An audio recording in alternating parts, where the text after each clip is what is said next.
Jorge Ramos, periodista de Univisión, quien estuvo además cubriendo aquí las elecciones en México de manera muy directa. Lo vimos ahí en la mesa que generó tanto impacto, nos queda la palabra, el día de la elección.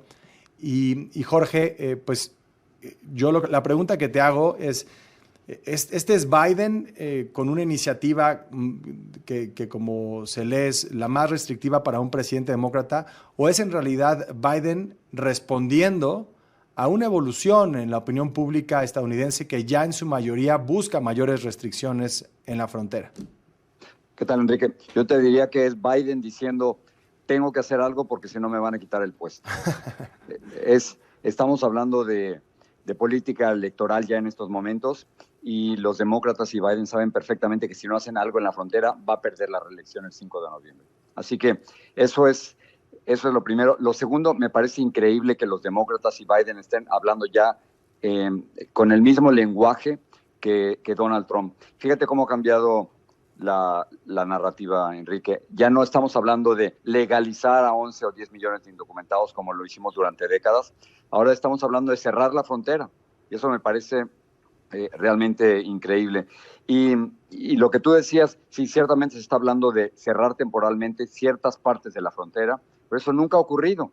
Entonces, estamos en un nuevo territorio. Y lo otro que sí quería enfatizar es que, hombre, qué bienvenida le están dando a Claudia Sheinbaum. O sea, ni siquiera 48 horas pasaron para empezar a presionar a la presidenta electa de México. Eso me parece durísimo. Sí. Y México va a tener enormes repercusiones. El impacto es enorme en México, porque todos los inmigrantes que Estados Unidos no quiera o los regresa, o todos los inmigrantes que pensaban irse hacia los Estados Unidos se tienen que quedar en México. Así que las consecuencias para México y para la nueva presidenta son enormes, enormes. Sí, porque lo que dices es que en la frontera, en términos logísticos, cuando hay un cierre de un cruce fronterizo, algo que no se hace, ¿no? Pues cómo va a entorpecer esto el comercio en un momento en el que México es el principal socio comercial de Estados Unidos y depende de estos flujos comerciales también, pues en materia económica, Paco. Jorge, aquí Paco Almaraz. ¿Tiene México alguna forma de negociar un acuerdo menos drástico o las herramientas necesarias, o se tiene que esperar a que termine el periodo electoral en Estados Unidos? Bueno, lo que Estados Unidos está diciendo es, ya no voy a contar con ustedes. Biden dijo claramente en su discurso, fue muy interesante, dijo, es algo que nosotros podemos hacer totalmente. Es decir, durante años han estado negociando México y los Estados Unidos para que México cierre la válvula de entrada desde el sur hacia el norte, ¿no? Y Estados Unidos ha dependido del presidente López Obrador durante 6 años para que les ayudaran. Lo que está diciendo Biden es ahora, ¿saben qué? No es suficiente. No podemos depender de ustedes, que a veces nos ayudan o a veces no nos ayudan. Así que vamos a tomar una medida totalmente unilateral. Y eso es exactamente lo que están haciendo.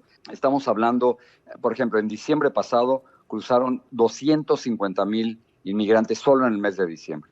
Las cosas han ido cambiando, ya no son tantos, pero la semana pasada cruzaron en promedio 3,500 inmigrantes por día.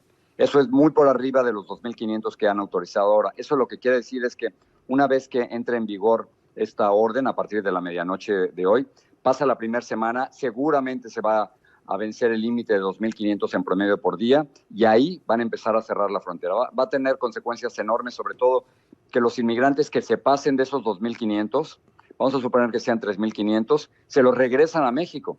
Y no solo eso, sino los decenas de miles que se encuentran ya en territorio mexicano, que quieren entrar, se van a tener que quedar en México. Así que para la nueva presidenta, primero para López Obrador, pero esto es sencillamente un problema para la nueva presidenta, va a haber enormes consecuencias, se tienen que tomar medidas muy drásticas, y no solo eso, sino tienen que empezar las negociaciones ahora mismo, porque Estados Unidos lo que está diciendo es, México, no me ayudaste como estaba esperando, voy a tomar medidas unilaterales. Sí, es un comité de bienvenida en la frontera, pues un poco hostil para la presidenta